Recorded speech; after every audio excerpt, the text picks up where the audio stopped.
Привет. Привет. Я слышал, у вас турне показали. С дружеского рукопожатия к дружеской беседе. Коллеги с национального вещательного канала «Саха» впервые на ТНВ. А потому мини-презентация канала и поиски точек соприкосновения. Главное отличие – ТНВ показывают по всему миру. ТНВ у нас вещает во всех средах, которые начинается с триколора, плюс непосредственное вещание на своем спутнике, плюс все сети, там договоры с кабельным оператором больше 200. Ну, в общем, так.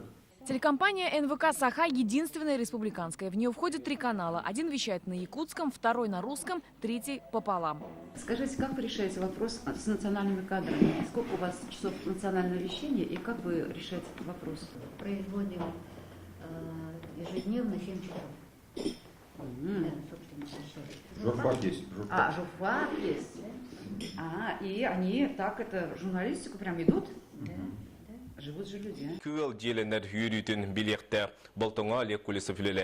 а? Работают 62 программы, практически все выходят в прямом эфире. Рейтинги каналов очень высокие, потому как интернета в Якутии практически нет. А газеты непопулярны, доставка только самолетом – это нерентабельно. Штат совершенно отдельной дирекции информационных программ называется.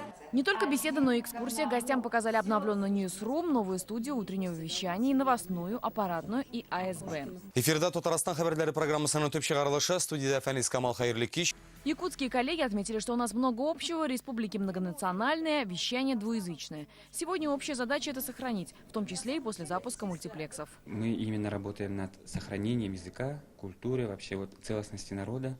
Поэтому это наша основная задача, я считаю, и мы должны поддержать этот язык. Еще одна общая тенденция – дальнейший технический и технологический рост, качественный контент, подготовка национальных кадров.